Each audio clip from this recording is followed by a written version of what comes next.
ಶ್ರೀ ಗುರುಭ್ಯೋ ನಮಃ. ಹರಿ ಓಂ. ಸರ್ವಮಂಗಲಮಾಂಗಲ್ಯೆ ಶಿವೆ ಸರ್ವಾರ್ಥಸಾಧಿಕೆ ಶರಣ್ಯೆ ತ್ರ್ಯಂಬಕೆ ದೇವಿ ನಾರಾಯಣಿ ನಮೋಸ್ತುತೆ. ಯಾ ದೇವಿ ಸರ್ವಭೂತೇಷು ಮಾಂ ಶಕ್ತಿರೂಪೇಣ ಸಂಸ್ಥಿತಾ. ನಮಸ್ತಸ್ಯೈ ನಮಸ್ತಸ್ಯೈ ನಮಸ್ತಸ್ಯೈ ನಮೋ ನಮಃ. ಕಾತ್ಯಾಯನಾಯ ವಿದ್ಮಹೇ ಕನ್ಯಾಕುಮಾರಿ ಧೀಮಹಿ ತನ್ನೋ ದುರ್ಗಿ ಪ್ರಚೋದಯಾತ್. ಸಮಸ್ತ ಕನ್ನಡ ನಾಡಿನ ಜನತೆಗೆ ಜ್ಯೋತಿಷಿಗಳು, ಪುರೋಹಿತರು ಹಾಗೂ ಕವಡೆಶಾಸ್ತ್ರ ತಜ್ಞರಾಗಿರ್ತಕ್ಕಂಥ ಶರಣಶಾಸ್ತ್ರಿ ಮಾಡತಕ್ಕಂಥ ಹೃದಯಪೂರ್ವಕ ನಮಸ್ಕಾರಗಳು. ಪ್ರಥಮವಾಗಿ ಎಲ್ಲರಿಗೂ ನವರಾತ್ರಿ ಹಬ್ಬದ ಶುಭಾಶಯಗಳನ್ನು ತಿಳಿಸ್ತಾ, ಜಗನ್ಮಾತೆಯ ಆಶೀರ್ವಾದ ಸದಾಕಾಲವಾಗಿ ತಮ್ಮೆಲ್ಲರ ಮೇಲೆ ಇರಲಿ ಅಂತ ಹೇಳ್ತಾ ಈ ಒಂದು ವಿಡಿಯೋವನ್ನು ಪ್ರಾರಂಭ ಮಾಡ್ತಾ ಇದ್ದೀನಿ. ತಮ್ಮೆಲ್ಲರಿಗೂ ಗೊತ್ತಿರೋ ಹಾಗೆ ನವರಾತ್ರಿ ಪ್ರಾರಂಭವಾಗಿರತಕ್ಕಂಥದ್ದು. ತಾವೆಲ್ಲರೂ ಕೂಡ ಶ್ರದ್ಧೆಯಿಂದ ಭಕ್ತಿಯಿಂದ ಅಮ್ಮನವರ ಆರಾಧನೆಯನ್ನು ಮಾಡ್ತಾ ಇದ್ದೀನಿ. ಇಂದಿನ ಒಂದು ವಿಶೇಷ ಸಂಚಿಕೆ ಏನಪ್ಪ ಅಂತಂದರೆ, ನವರಾತ್ರಿ ಕುರಿತಾದಂಥ ವಿಶಿಷ್ಟವಾಗಿರತಕ್ಕಂಥ ಒಂದು ಪೌರಾಣಿಕ ಗ್ರಂಥ. ಆ ಗ್ರಂಥದಲ್ಲಿ ಹೇಳಿರ್ತಕ್ಕಂತಹ ಒಂದು ವಿಶಿಷ್ಟವಾಗಿರತಕ್ಕಂಥ ಜಗನ್ಮಾತೆಯ ನವರಾತ್ರಿ ಕುರಿತಾದಂತಹ ಕತೆ. ಇದನ್ನ ಬ್ರಹ್ಮದೇವನು ಬೃಹಸ್ಪತಿಗೆ ಉಪದೇಶ ಮಾಡಿರ್ತಕ್ಕಂಥ, ತಿಳಿಸ್ಕೊಟ್ಟಿರ್ತಕ್ಕಂಥದ್ದು. ಆ ಒಂದು ಪೌರಾಣಿಕವಾದಂತಹ ಪುರಾತನವಾಗಿರತಕ್ಕಂತಹ ಕಥೆಯನ್ನ ಜಗನ್ಮಾತೆಯ ಆರಾಧನೆ ಕುರಿತಾಗಿ, ಜಗನ್ಮಾತೆಯ ಪ್ರಸನ್ನ ರೂಪವನ್ನು ತಿಳಿಸ್ಲಿಕ್ಕಾಗಿ ಈ ಒಂದು ಸಂಚಿಕೆಯನ್ನು ನಾವು ಮಾಡ್ತಾ ಇದ್ದೀವಿ. ತಾವೆಲ್ಲರೂ ಕೂಡ ಆಸಕ್ತಿಯಿಂದ ಈ ಒಂದು ಸಂಚಿಕೆಯನ್ನು ನೋಡಿದ್ದಲ್ಲಿ ತಮಗೆ ವಿಶಿಷ್ಟವಾಗಿರತಕ್ಕಂಥ ಫಲಪ್ರಾಪ್ತವಾಗತಕ್ಕಂಥದ್ದು, ಜಗನ್ಮಾತೆಯ ಅನುಗ್ರಹ ಸ್ವರೂಪ ತಿಳಿತಕ್ಕಂಥದ್ದು. ತಾಯಿ ಜಗನ್ಮಾತೆಯ ಒಂದು ಸೇವೆಯನ್ನು ಮಾಡಲಿಕ್ಕೆ ಯಾವುದೇ ರೀತಿಯಿಂದ ತಿಥಿ, ವಾರ, ಕರ್ಣ, ಮುಹೂರ್ತ, ನಕ್ಷತ್ರ, ಕಾಲ ಇವ್ಯಾವುದನ್ನು ನೋಡಬಾರ್ದು ಅಂತ ಜಗನ್ಮಾತೆಯನ್ನು ಹೇಳ್ತಾಳೆ. ಯಾಕಂದರೆ ತಾಯಿ ಸೇವೆಯನ್ನು ಮಾಡಲಿಕ್ಕೆ ವಾರ, ತಿಥಿ, ಕಾಲವನ್ನು ನೋಡೋದುಂಟೆ ಅಲ್ವಲ್ಲ. ತಾಯಿನ ಪ್ರತಿನಿತ್ಯ ಸೇವೆ ಮಾಡಬೇಕಂದ್ರೆ ಜಗನ್ಮಾತೆ, ನಾವೆಲ್ಲರೂ ಬದುಕಿ ಬಾಳ್ತಾ ಇದ್ದೀವಿ, ಜೀವನದಲ್ಲಿ ಏನಾದ್ರು ಒಂದು ಸಾಧನೆ ಮಾಡ್ತಾ ಇದ್ದೀವಿ ಅಂತಂದರೆ, ಭೂಮಿಯಲ್ಲಿ ಇದ್ದೀವಿ ಅಂತಂದರೆ ಜಗನ್ಮಾತೆ ಕಾರಣ. ಹಾಗಾಗಿ ಆಕೆಯ ಸೇವೆ ಮಾಡಲಿಕ್ಕೆ, ಆಕೆಯ ಪೂಜೆ ಮಾಡಲಿಕ್ಕೆ ದಿನವಾರ ತಿಥಿ ಮುಹೂರ್ತ ಕರ್ಣ ನೋಡ್ತಕ್ಕಂಥ ಅವಶ್ಯಕತೆ ಇಲ್ಲ. ಆದರೆ ಕೆಲವೊಂದಿಷ್ಟು ವಿಶಿಷ್ಟವಾಗಿರ್ತಕ್ಕಂಥ ಮಾಸಗಳು ಜಗನ್ಮಾತೆಯನ್ನು ಆರಾಧನೆ ಮಾಡೋದ್ರಲ್ಲಿ ವಿಶಿಷ್ಟವಾಗಿರತಕ್ಕಂಥ ಫಲಗಳು ಪ್ರಾಪ್ತವಾಗುತ್ತೆ. ಕೆಲವೊಂದಿಷ್ಟು ಕರ್ಮದೋಷಗಳು ನಿವಾರಣೆ ಆಗುತ್ತೆ ಅಂತಕ್ಕಂಥದ್ದು ನಮ್ಮ ಪೂರ್ವಿಕರು ಹೇಳಿಕೊಟ್ಟಿರ್ತಕ್ಕಂಥದ್ದು. ನಾವು ಅದನ್ನು ಒಳ್ಳೆಯ ರೀತಿಯಲ್ಲಿ ಆಚರಣೆ ಮಾಡ್ತಕ್ಕಂಥದ್ದು. ಸರಿನಾ? ಈಗ ನೋಡಿದಾಗ ನಮಗೆ ಚೈತ್ರ ಮಾಸದಲ್ಲಿ, ಆಷಾಢ ಮಾಸದಲ್ಲಿ, ಆಶ್ವಯುಜ ಮಾಸದಲ್ಲಿ ಹಾಗೂ ಮಾಘ ಮಾಸದಲ್ಲಿ ಜಗನ್ಮಾತಿನ ಆರಾಧನೆ ಮಾಡ್ತಕ್ಕಂಥದ್ದು. ಸರಿನಾ? ಅಂತಹ ಮಾಸಗಳಲ್ಲಿ ಏನು ಕೇಳಿದ್ರೆ ಹೆಚ್ಚು ಹೆಚ್ಚಾಗಿ ಜಗಜ್ಜನನಿ ಶಕ್ತಿ ಜಾಗೃತವಾಗಿರ್ತಕ್ಕಂಥದ್ದು. ಏನು ಮಾಡ್ತಾರೆ ಕೇಳಿದ್ರೆ, ಆಕೆಯ ಭಕ್ತರು ಜಗನ್ಮಾತೆಯನ್ನು ಆರಾಧನೆ ಮಾಡ್ತಾರೆ, ವಿಶಿಷ್ಟ ರೀತಿಯಲ್ಲಿ ಪೂಜೆಗೈತಾರೆ ಅಲ್ವಾ.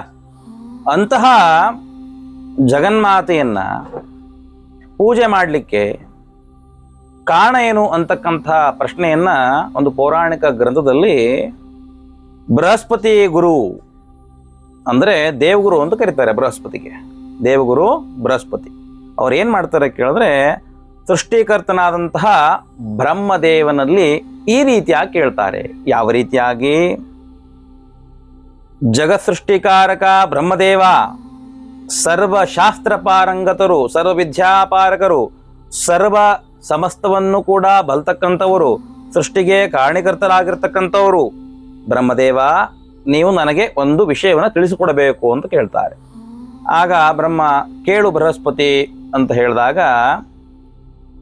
ಬೃಹಸ್ಪತಿ ಹೇಳ್ತಾರೆ ಏನಂತ ಕೇಳಿದ್ರೆ, ನವರಾತ್ರಿ ಸಂದರ್ಭದಲ್ಲಿ ಜಗನ್ಮಾತೆಯನ್ನ ಅಥವಾ ಭಗವತಿಯನ್ನ ಆರಾಧನೆ ಮಾಡಲಿಕ್ಕೆ ಕಾರಣ ಏನು?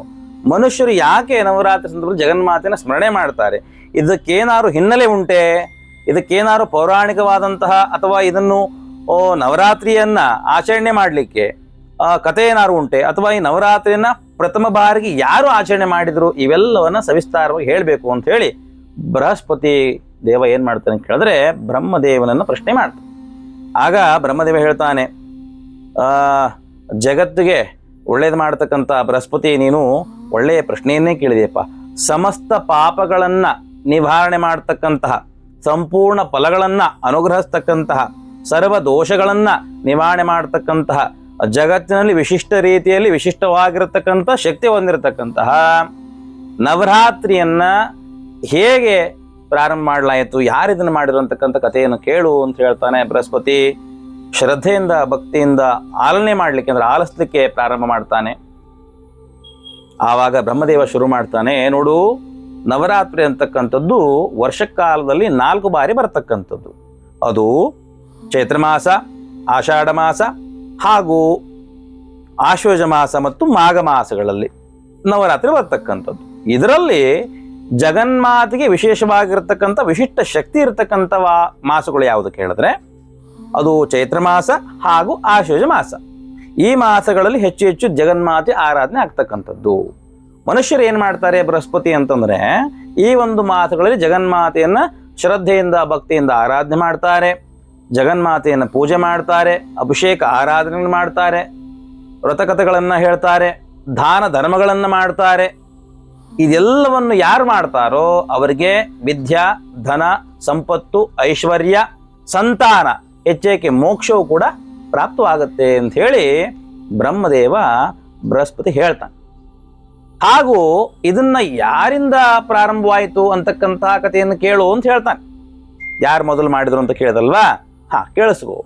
ಯಾರಿಂದ ಈ ಒಂದು ನವರಾತ್ರಿ ಅಂತಕ್ಕಂಥದ್ದು ಆರಂಭವಾಯಿತು, ಇದರ ಮೂಲ ಕಾರಣ ಏನು ಅಂತ ಹೇಳಿ ಬ್ರಹ್ಮದೇವ ಬೃಹಸ್ಪತಿಗೆ ಹೇಳಲಿಕ್ಕೆ ಪ್ರಾರಂಭ ಮಾಡ್ತಾನೆ. ಬೃಹಸ್ಪತಿ ಶ್ರದ್ಧೆಯಿಂದ ಜಗನ್ಮಾತೆಯ ಕಥೆಯನ್ನು ಕೇಳಲಿಕ್ಕೆ ಸಿದ್ಧನಾಗ್ತಾನೆ. ಬೃಹಸ್ಪತಿ ಕೇಳಲಿಕ್ಕೆ ಶುರು ಮಾಡ್ತಾನೆ, ಕೇಳಲಿಕ್ಕೆ ಪ್ರಾರಂಭ ಮಾಡ್ತಾನೆ, ಹಾಗೂ ಬ್ರಹ್ಮದೇವ ಹೇಳಲಿಕ್ಕೆ ಪ್ರಾರಂಭಿಸ್ತಾನೆ.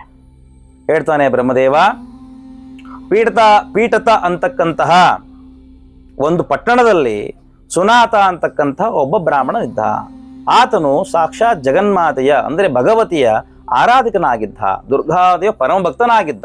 ಪ್ರತಿ ದಿನದಲ್ಲೂ ಕೂಡ ಅವನು ಏನು ಮಾಡ್ತಾ ಇದ್ದ ಕೇಳಿದ್ರೆ ಸುನಾತ ಜಗನ್ಮಾತೆಯನ್ನು ಕುರಿತು ಆರಾಧನೆ ಮಾಡ್ತಕ್ಕಂಥದ್ದು, ಪ್ರತಿನಿತ್ಯ ಪ್ರಾತಃ ಕಾಲದಲ್ಲಿ ದುರ್ಗಾದೇವಿ ಪೂಜೆಯನ್ನು ಮಾಡ್ತಕ್ಕಂಥದ್ದು ಹಾಗೂ ಹವನವನ್ನ ಮಾಡ್ತಕ್ಕಂಥ ಕೆಲಸವನ್ನು ಮಾಡ್ತಿದ್ದ. ಪ್ರತಿನಿತ್ಯವೂ ಕೂಡ ದುರ್ಗಾದೇವಿ ಆರಾಧನೆ ಹಾಗೂ ಹೋಮ ಇವೆರಡನ್ನು ಶ್ರದ್ಧೆಯಿಂದ ಭಕ್ತಿಯಿಂದ ಮಾಡ್ತಾ ಇದ್ದ.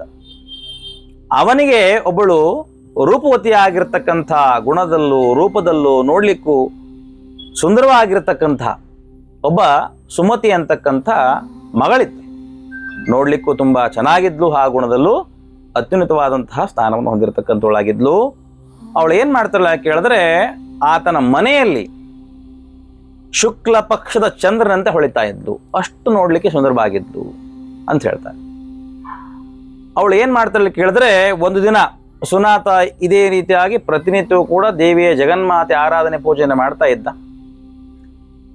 ಆ ಒಂದು ಮಗಳು ಸುಮತಿಗೆ ಏನು ಕೇಳಿದ್ರೆ ಅಲಂಕಾರದಲ್ಲಿ ಅಂದ್ರೆ ಶೃಂಗಾರವನ್ನ ಮಾಡ್ಕೊಳ್ತಕ್ಕಂಥ ಅಂದ್ರೆ ವೇಷಧಾರಣೆಯನ್ನು ಮಾಡ್ಕೊಳ್ತಕ್ಕಂಥ ಒಂದು ಕೆಲಸದಲ್ಲಿ ಆಸಕ್ತಿ ಇರೋದ್ರಿಂದ ಶೃಂಗಾರವನ್ನು ಮಾಡ್ಕೊಳ್ತಕ್ಕಂಥದ್ದು, ತನ್ನ ಒಂದು ಗೆಳತಿಯರು ಕೂಡ ಏನು ಕೇಳಿದ್ರೆ ಆಟವನ್ನು ಆಡ್ತಕ್ಕಂಥ ಕೆಲಸವನ್ನು ಮಾಡಿ, ಚಿಕ್ಕ ಬಾಲಕೆ ಆಗಿತ್ತು, ಹಾಗಾಗಿ ಆಟವನ್ನು ಆಡ್ತಾ ಇರ್ತಾಳೆ.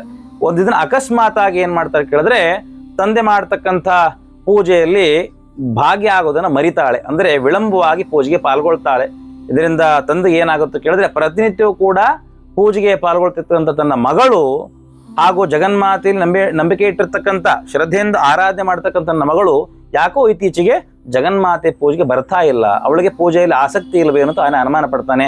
ಒಂದಿನ ಮಗಳನ್ನ ಕರೆದು ಕೇಳ್ತಾನೆ, ಸುಮತಿ ಯಾಕಮ್ಮ ಪೂಜೆಗೆ ತಡವಾಗಿ ಬರ್ತಾ ಇದೆಯಾ, ನಿನಗೆ ಇದರಲ್ಲಿ ಆಸಕ್ತಿ ಇಲ್ವ ಅಂತ ಕೇಳಿದಾಗ, ಹಾಗೇನೂ ಇಲ್ಲಪ್ಪ, ನೀವು ನನ್ನ ತಪ್ಪಾಗಿ ಭಾವಿಸಿದ್ದೀರಿ, ನನಗೆ ಯಾವ ರೀತಿಯಂತಹ ಅನುಮಾನಗಳಿಲ್ಲ, ಜಗನ್ಮಾತೆ ನನ್ನ ಸದಾಕಾಲವಾಗಿ ನನ್ನ ಜೊತೆಗಿರ್ತಾಳೆ, ನನ್ನ ಸಂರಕ್ಷಣೆ ಮಾಡ್ತಾಳೆ ಅಂತ ನಂಬಿದ್ದೇನೆ, ಆ ರೀತಿಯಾಗಿ ನಾನು ಮಾಡ್ತಿಲ್ಲ ಅಂತ ಹೇಳ್ತಾಳೆ. ಹೀಗೆ ಪ್ರತಿನಿತ್ಯ ಕಳೆಯುತ್ತೆ. ಏನ್ ಮಾಡ್ತಾಳೆ ಕೇಳಿದ್ರೆ ಸ್ವಲ್ಪ ಹುಡುಗು ಬುದ್ಧಿ ಆಗಿರೋದ್ರಿಂದ, ಚಿಕ್ಕ ವಯಸ್ಸಾಗಿರೋದ್ರಿಂದ ಏನ್ ಮಾಡ್ತಾಳೆ ಸುಮತಿ ಪೂಜೆಗೆ ಪ್ರತಿನಿತ್ಯ ಕೂಡ ವಿಳಂಬ ಮಾಡ್ಲಿಕ್ಕೆ ಪ್ರಾರಂಭ ಆಗ್ತಾಳೆ, ಹಾಗೂ ಅಲಂಕಾರದಲ್ಲಿ ತಾನು ತೊಡಗಿಸ್ಕೊಳ್ತಾಳೆ. ಅಂದ್ರೆ ಶೃಂಗಾರವನ್ನು ಮಾಡ್ಕೊಳ್ತಕ್ಕಂಥ ಕೆಲಸದಲ್ಲಿ ಹೆಚ್ಚು ಆಸಕ್ತಿ ವಹಿಸ್ತಾಳೆ.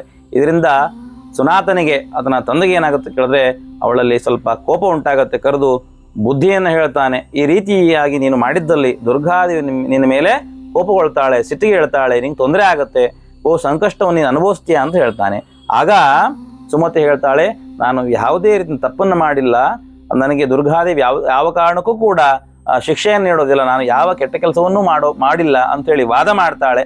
ಆಗ ಏನ್ ಮಾಡ್ತಾನೆ ಕೇಳಿದ್ರೆ ಸುನಾತ ನೀನು ಇದೇ ರೀತಿಯಾಗಿ ಮಾಡ್ತಾ ಇದ್ರೆ ನಿನ್ನ ಸೌಂದರ್ಯವೇ ನಿನಗೆ ಮುಳುವಾಗುತ್ತೆ, ನಿನ್ನ ಸೌಂದರ್ಯವೇ ನಿನ್ನನ್ನು ನಾಶ ಮಾಡತಕ್ಕಂಥ ಕಾಲ ಬರುತ್ತೆ ಅಂತ ಹೇಳ್ತಾನೆ. ಮತ್ತು ಮನಸ್ಸಿನಲ್ಲಿ ಆಲೋಚನೆ ಮಾಡ್ತಾನೆ, ಇವಳ ಒಂದು ಸೌಂದರ್ಯದ ಬಗ್ಗೆ ಇವಳಿಗೆ ಆಸಕ್ತಿ ಕಡಿಮೆ ಆಗಬೇಕು, ಇವಳಿಗೆ ಅದ್ರ ಬಗ್ಗೆ ಗಮನ ಹೋಗಬೇಕು ಅಂತಂದ್ರೆ ಇವಳನ್ನ ಏನ್ ಮಾಡ್ಬೇಕು ಹೇಳಿದ್ರೆ ಯಾವ್ದಾದ್ರು ಒಂದು ರೋಗ ಇರತಕ್ಕಂತಹ ವರ್ಣೆ ಕೊಟ್ಟು ಮದುವೆ ಮಾಡ್ಬೇಕಂತ ಮನಸ್ಸಿನಲ್ಲಿ ಹೇಳ್ಕೊಳ್ತಾನೆ.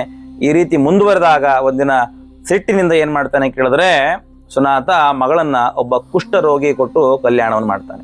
ಆವಾಗ ಸುಮತಿ ಅತ್ಯಂತ ದುಃಖದಿಂದ ಪ್ರಲಾಪಿಸ್ತಾಳೆ, ತಂದೆಯ ಕಾಲಿಗೆ ಬೀಳ್ತಾಳೆ. ಯಾಕೆ ಈ ರೀತಿ ಮಾಡಿದ್ರಿ ಅಂತ ಕೇಳ್ತಾಳೆ. ಆದರೆ ನೀನು ಮಾಡಿರ್ತಕ್ಕಂಥ ತಪ್ಪಿಗೆ ನಾನು ಈ ಶಿಕ್ಷೆಯನ್ನು ಕೊಟ್ಟಿದ್ದೀನಿ, ನಾನು ಯಾವ ತಪ್ಪನ್ನೂ ಕೂಡ ಮಾಡಿಲ್ಲ, ಯಾಕೆ ನನಗೆ ಈ ಶಿಕ್ಷೆಯನ್ನು ಕೊಟ್ಟಿರಿ ಅಂತ ಕೇಳಿದಾಗ ನೀನು ಜಗನ್ಮಾತಿನ ತಿರಸ್ಕಾರ ಮಾಡಿದ್ಯಾ, ಹಾಗಾಗಿ ನನ್ನ ಮನಸ್ಸಿಗೆ ತೋಚಿದೆ, ನೀನು ಹೇಗೆ ಬಾಳ್ತೀಯ ಬಾಳು ಅಂಥೇಳಿ, ನೀನು ಹಣೆ ಬರ ನಂಬಿದೆಯಲ್ವಾ, ವಿಧಿಯನ್ನು ನಂಬಿದೆಯಲ್ವಾ, ಹಾಗಾಗಿ ಅದನ್ನು ನಂಬ್ಕೊಂಡೆ ಜೀವನ ಮಾಡು, ಅದಕ್ಕೆ ನಿನಗೆ ಕುಷ್ಠರೋಗಿ ಕೊಟ್ಟು ಕಲ್ಯಾಣವನ್ನು ಮಾಡಿ ಹೇಳ್ಕೊಂಡು ಕಲ್ಯಾಣ ಮಾಡ್ತಾನೆ. ಆ ಕುಷ್ಠರೋಗಿಯನ್ನು ಕರೆದುಕೊಂಡು ಅತ್ಯಂತ ದುಃಖದಿಂದ ಸುಮತಿ ಅರಣ್ಯಗಳನ್ನ ಅಲ್ದಾಡ್ಲಿಕ್ಕೆ ಪ್ರಾರಂಭ ಮಾಡ್ತಾಳೆ. ಅರಣ್ಯದಲ್ಲಿ ಸುತ್ತಾಡ್ತಾಳೆ, ದುಃಖದಿಂದ ಪ್ರಲಾಪಿಸ್ತಾಳೆ.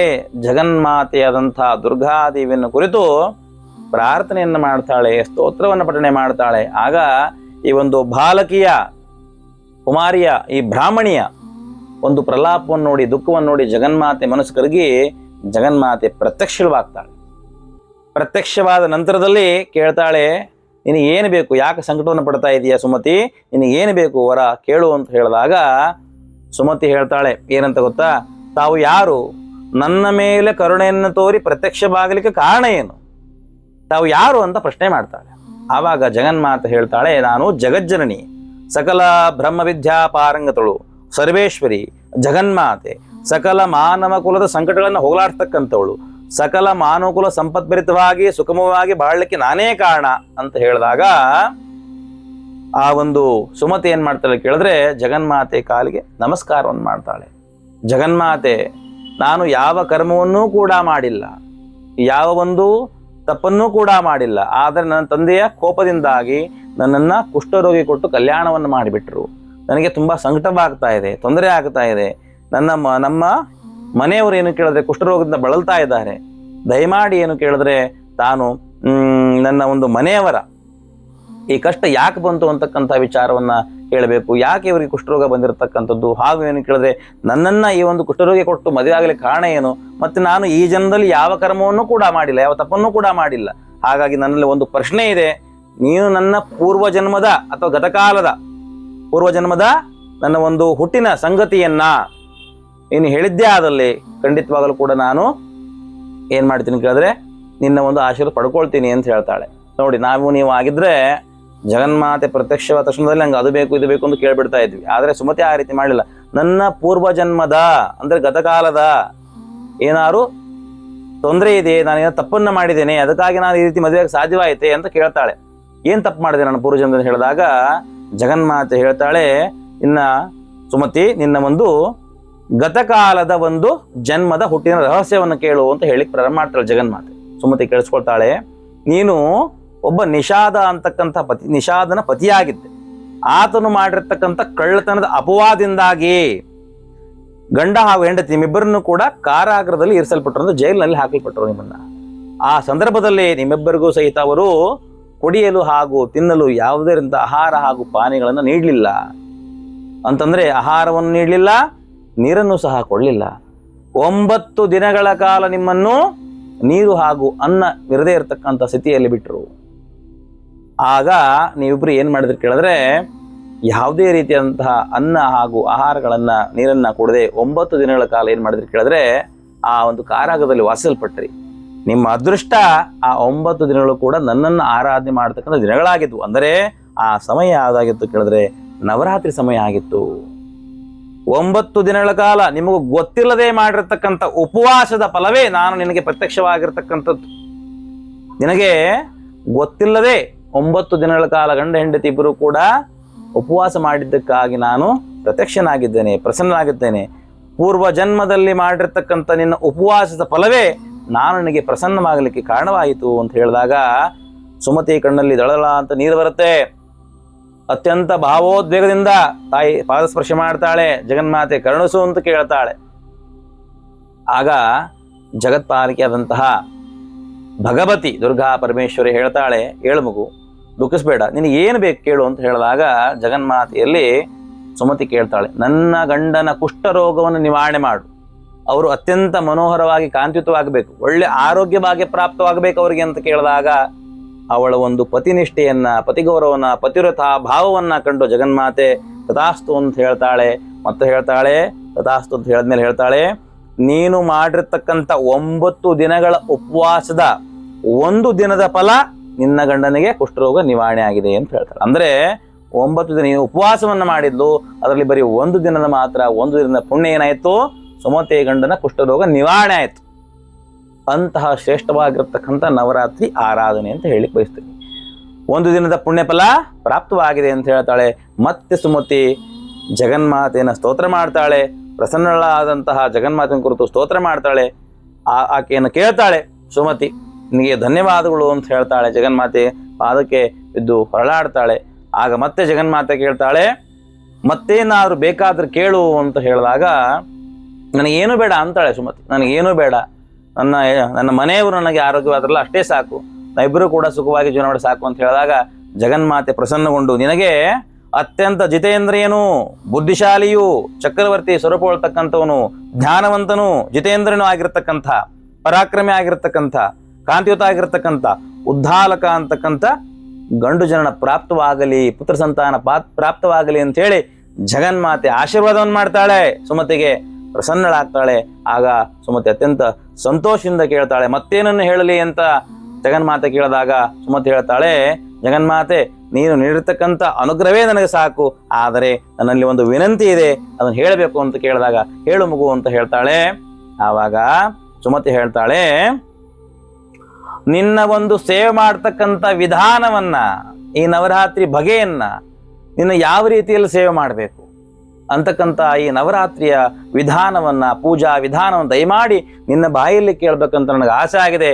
ಜಗನ್ಮಾತೆ ದಯವಿಟ್ಟು ನನ್ನ ಕರುಣಿಸು, ನಿನ್ನ ಒಂದು ಲೀಲೆಯನ್ನ ಆರಾಧನೆ ಮಾಡತಕ್ಕಂಥದ್ದು, ಸೇವೆಯನ್ನ ಮಾಡತಕ್ಕಂಥ ವಿಧಾನವನ್ನ ದಯಮಾಡಿ ನನಗೆ ತಿಳಿಸಿದಲ್ಲಿ ಅದು ಹಲವಾರು ಜನರಿಗೆ ಅನುಕೂಲವಾಗ್ತಕ್ಕಂಥದ್ದು, ಹಾಗೂ ಮುಂದಿನ ಪೀಳಿಗೆಗಳು ಸಹಿತ ಇದನ್ನು ಮಾಡುವಂತಾಗಲಿ, ನನಗೇ ಲಭಿಸಿರ್ತಕ್ಕಂಥ ಈ ಪುಣ್ಯ ಫಲ ಎಲ್ಲರಿಗೂ ಕೂಡ ಪ್ರಾಪ್ತವಾಗಲಿ ಅಂತಕ್ಕಂಥ ಮಾತನ್ನು ಹೇಳಿದಾಗ ಜಗನ್ಮಾತೆ ಪ್ರಸನ್ನಗೊಂಡು, ಎಂಥದ್ದು ನಿಂದ ವಿಶಾಲ ಗುಣ, ಎಂಥ ವಿಶಾಲ ಮನೋಭಾವನ ಹೊಂದಿರತಕ್ಕಂಥವಳು, ನಿನಗೆ ಅನುಕೂಲವಾಗಲಿ, ಅನುಗ್ರಹವನ್ನು ತೋರ್ತಾ ಇದ್ದೀನಿ ಅಂತ ಹೇಳ್ಬಿಟ್ಟು ಏನ್ ಮಾಡ್ತಾಳೆ ಕೇಳಿದ್ರೆ, ಜಗನ್ಮಾತೆ ತನ್ನ ಒಂದು ಆರಾಧನೆ ಮಾಡತಕ್ಕಂಥ ನವರಾತ್ರಿಯ ಪೂಜಾ ವಿಧಾನವನ್ನು ಹೇಳಲಿಕ್ಕೆ ಪ್ರಾರಂಭಿಸ್ತಾಳೆ. ಕೇಳು ಸುಮತಿ ಅಂತ ಹೇಳ್ಬಿಟ್ಟು, ನವರಾತ್ರಿಯಂದು ಆಶ್ವಯುಜ ಮಾಸ ಪ್ರಥಮ ಪಾಡ್ಯ ತಿಥಿ ಅಂತ ಹೇಳ್ತಾರೆ, ಪ್ರಥಮ ತಿಥಿಯಂದು ಶುರುವಾಗಿರ್ತಕ್ಕಂಥ ನವರಾತ್ರಿ 9 ದಿನಗಳ ಕಾಲ ವಿಶಿಷ್ಟ ರೀತಿಯಲ್ಲಿ ಆಚರಣೆ ಮಾಡ್ತಕ್ಕಂಥದ್ದು. ಇದನ್ನು ಜಗನ್ಮಾತೆ ಹೇಳ್ತಾರೆ, ನಾನು ಹೇಳ್ತಾ ಇಲ್ಲ, ಜಗನ್ಮಾತೆ ಸುಮತಿಗೆ ಹೇಳಿರ್ತಕ್ಕಂಥ ಕತೆ.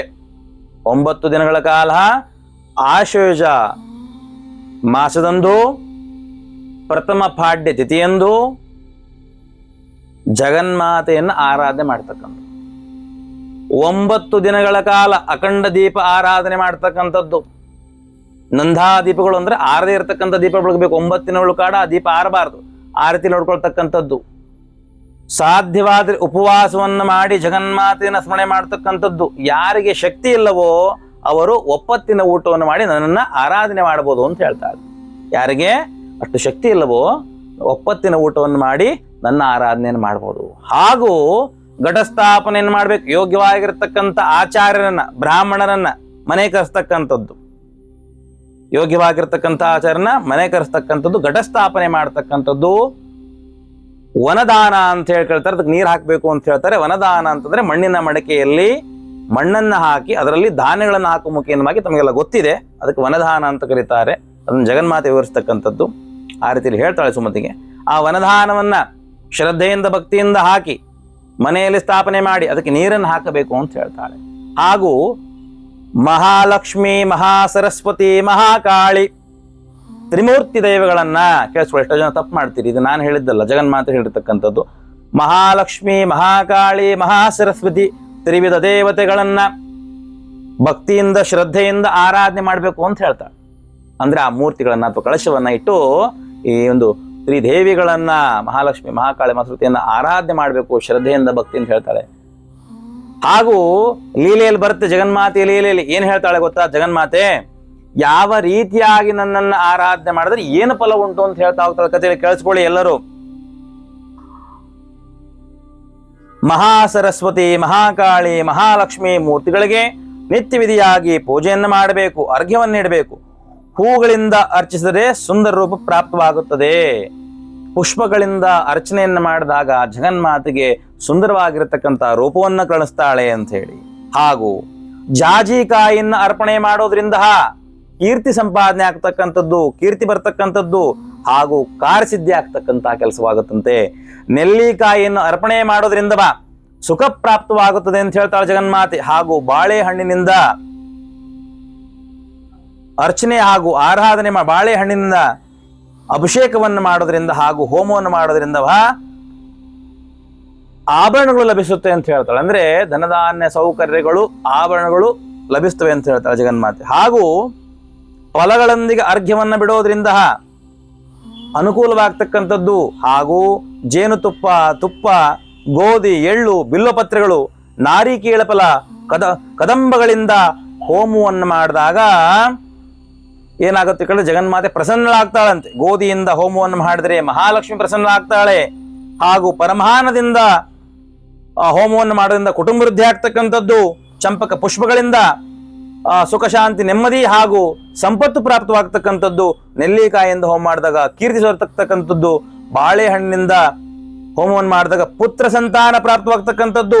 ತಾವರೆ ಹೂಗಳಿಂದ ಆರಾಧನೆ ಮಾಡಿದಾಗ ಪ್ರಭುತ್ವ, ಗೌರವ, ಯಶೋಕೀರ್ತಿ, ಸುಖ ಸಂಪತ್ತುಗಳು ಪ್ರಾಪ್ತವಾಗ್ತಕ್ಕಂಥದ್ದು. ತೆಂಗಿನಕಾಯಿ, ಜೇನುತುಪ್ಪ, ಜೋಳ, ಎಳ್ಳು, ಹಣ್ಣುಗಳಿಂದ ಹೋಮ ಮಾಡಿದರೆ ಸರ್ವ ರೀತಿಯಾದಂಥ ಇಷ್ಟಾರ್ಥಗಳು, ಮನೋಕಾಮನೆಗಳು ಈಡೇರುತ್ತೆ ಅಂತ ಹೇಳ್ತಾಳೆ ಜಗನ್ಮಾತೆ. ಹಾಗೂ ಆ ರಥವನ್ನ ಆಚರಿಸ್ತಕ್ಕಂಥವರು ವಿವಿಧ ರೀತಿಯಲ್ಲಿ ಹೋಮವನ್ನು ಮಾಡಿದ ನಂತರದಲ್ಲಿ ಯಾರು ನಿಮಗೆ ಹೋಮವನ್ನು ಮಾಡಿರ್ತಾರೋ ಆ ಒಂದು ಬ್ರಾಹ್ಮಣರಿಗೆ, ಆಚಾರ್ಯರಿಗೆ ವಿನಯದಿಂದ ನಮಸ್ಕರಿಸಿರಿ. ಯಜ್ಞ ಸಿದ್ಧಿಗೆ ಸಂಬಂಧಪಟ್ಟ ಹಾಗೆ ದಕ್ಷಿಣೆಯನ್ನು ಕೊಡ್ತಕ್ಕಂಥದ್ದು. ಹಾಗೂ ಆ ಮಹಾರಥವನ್ನು ಆಚರಿಸಿದ ತಮ್ಮೆಲ್ಲರೂ ಕೂಡ ಸಕಲ ಈಶ್ವರು ಕೂಡ ಪ್ರಾಪ್ತವಾಗ್ತಕ್ಕಂಥದ್ದು, ಸುಖ ಅಂತಕ್ಕಂಥದ್ದು ಪ್ರಾಪ್ತವಾಗ್ತಕ್ಕಂಥದ್ದು. ಸದಾಕಾಲವಾಗಿ ನನ್ನ ಆಶೀರ್ವಾದ ನಿಮ್ಮ ಮೇಲೆ ಇರುತ್ತೆ ಅಂತಕ್ಕಂಥ ಮಾತೇನ ಸಾಕ್ಷಾತ್ ಭಗವತಿ ದೇವಿ ದುರ್ಗಾ ಪರಮೇಶ್ವರಿ ಸುಮತಿಗೆ ಕಥೆಯನ್ನು ಹೇಳ್ತಕ್ಕಂಥ ಸಂದರ್ಭದಲ್ಲಿ ಹೇಳ್ತಾಳೆ. ಈ ರೀತಿಯಾಗಿ ಎಲ್ಲ ಇಷ್ಟಾರ್ಥಗಳನ್ನ ಸಿದ್ಧಿಸ್ತಕ್ಕಂಥ ವ್ರತವನ್ನ ಎಲ್ಲೆಲ್ಲಿ ಮಾಡ್ಬೋದು ಅಂತ ಕೇಳಿದಾಗ ಜಗನ್ಮಾತೆ ಹೇಳ್ತಾಳೆ, ತೀರ್ಥ ಸ್ನಾನಗಳಲ್ಲಿ ಹಾಗೂ ಮನೆಯಲ್ಲಿ, ದೇವಾಲಯಗಳಲ್ಲಿ ಕೂಡ ನನ್ನ ಆರಾಧನೆಯನ್ನ ಮಾಡಬಹುದು ಅಂತ ಹೇಳಿ ಜಗನ್ಮಾತೆ ಹೇಳ್ತಾಳೆ. ಸಾಧ್ಯವಾದರೆ ಕವಚವನ್ನ ಪಠನೆ ಮಾಡ್ಲಿಕ್ಕಾದ್ರೆ ದುರ್ಗಾ ಸಪ್ತಶತಿಯಲ್ಲಿ ಬರ್ತಕ್ಕಂಥ ಕವಚ ಆಗಿರ್ಬೋದು, ಕೀಳಕ ಅಥವಾ ಅರ್ಘಾಳ ಸ್ತೋತ್ರ ಆಗಿರ್ಬೋದು, ಅವುಗಳನ್ನ ಪಾರಾಯಣ ಮಾಡ್ತಕ್ಕಂಥದ್ದು ನವರಾತ್ರಿ ಸಂದರ್ಭದಲ್ಲಿ. ಹಾಗೂ ಏನು ಕೇಳಿದ್ರೆ, ಯಾರು ಶ್ರದ್ಧೆಯಿಂದ, ಭಕ್ತಿಯಿಂದ, ನಿರ್ಮಲ ಮನಸ್ಸಿನಿಂದ ಜಗನ್ಮಾತೆಯನ್ನು ಆರಾಧನೆ ಮಾಡ್ತೀರಿ, ತಮಗೆ ಕವಚ ಪಠನೆ ಕಾಡ್ಲಿಕ್ಕೆ, ಕೀಳಕವನ್ನು ಪಠನೆ ಮಾಡ್ಲಿಕ್ಕೆ, ಅರ್ಗಳಾ ಸ್ತೋತ್ರವನ್ನು ಪಠನೆ ಮಾಡ್ಲಿಕ್ಕಾಗಿಲ್ಲ, ದುರ್ಗಾ ಸಪ್ತಶತಿಯನ್ನ ಪಾರಾಯಣ ಮಾಡ್ಲಿಕ್ಕಾಗಿಲ್ಲ, ಸಾಧ್ಯವಾದರೆ ಓಂ ದುರ್ಗಾಯ ನಮಃ, ಓಂ ದುರ್ಗಾ ಪರಮೇಶ್ವರೇ ನಮಃ ಅಂತಕ್ಕಂಥ ಮಂತ್ರವನ್ನ ಮನಸ್ಸಿನಲ್ಲಿ ಶ್ರದ್ಧೆಯಿಂದ, ಭಕ್ತಿಯಿಂದ ಯಾರು ಜಗನ್ಮಾತೆಯನ್ನ ಪ್ರತಿನಿತ್ಯವೂ ಕೂಡ ನವರಾತ್ರಿ ಸಂದರ್ಭದಲ್ಲಿ ಆರಾಧನೆ ಮಾಡ್ತೀರೋ ಅವರಿಗೆ ಖಂಡಿತವಾಗಲೂ ಕೂಡ ಆದಿಶಕ್ತಿಯ ಅನುಗ್ರಹ ಪ್ರಾಪ್ತವಾಗುತ್ತೆ ಅಂತಕ್ಕಂಥ ಮಾತನ್ನ ಜಗನ್ಮಾತೆ ಹೇಳ್ತಾಳೆ. ಹಾಗೂ ಈ ಒಂದು ನವರಾತ್ರಿ ಸಂದರ್ಭದಲ್ಲಿ ಯಾರು ಉಪವಾಸವನ್ನು ಮಾಡ್ತಿರೋ ಅವರ ಸಕಲ ಸಂಕಷ್ಟಗಳು ಕೂಡ ನಿವಾರಣೆ ಆಗ್ತಕ್ಕಂಥದ್ದು, ಸಕಲ ಮನೋಕಾಮನೆಗಳು ಕೂಡ ಈಡೇರ್ತಕ್ಕಂಥದ್ದು. ಹಾಗೂ ಇಂತಹ ಸಂದರ್ಭದಲ್ಲಿ ಯಾರು ದಾನ ಧರ್ಮಗಳನ್ನ ಮಾಡ್ತಿರೋ ಅವರ ಸರ್ವ ಪಾಪಗಳು ಕೂಡ ವಿಮೋಚನೆ ಆಗ್ತಕ್ಕಂಥದ್ದು ಜಗನ್ಮಾತೆನೇ ಹೇಳಿರ್ತಕ್ಕಂಥದ್ದು. ಹಾಗೂ ಪುರುಷ, ಸ್ತ್ರೀ, ಕನ್ಯೆ, ಕಿಂಪುರುಷ ಯಾವುದನ್ನು ಲೆಕ್ಕಿಸ್ತೆ ಎಲ್ಲರೂ ಕೂಡ ಜಗನ್ಮಾತೆಯ ಆರಾಧನೆಯನ್ನು ಮಾಡಬಹುದು. ಇದರಲ್ಲಿ ಯಾವುದೇ ರೀತಿ ಭೇದ ಭಾವ ಇಲ್ಲ ಅಂತೇಳಿ ಜಗನ್ಮಾತೆ ಹೇಳ್ತಾಳೆ. ಈ ರೀತಿಯಾದಂತಹ ಕಥೆಯು ಸಾಕ್ಷಾತ್ ಸೃಷ್ಟಿಕರ್ತನಾದಂತಹ ಬ್ರಹ್ಮದೇವನಿಂದ ಬೃಹಸ್ಪತಿ ಗುರುಗೆ ಹೇಳಲ್ಪಡುತ್ತದೆ. ಈ ಕಥೆ ಪುರಾಣ ಗ್ರಂಥಗಳಲ್ಲಿ ಬರ್ತಕ್ಕಂಥದ್ದು. ಈ ರೀತಿಯಾದ ಕಥೆಯನ್ನು ಕೇಳಿರ್ತಕ್ಕಂತಹ ಬೃಹಸ್ಪತಿ ಆನಂದಮಯದಿಂದ ಜಗನ್ಮಾತೆಯನ್ನು ಕೊಂಡಾಡ್ತಾನೆ.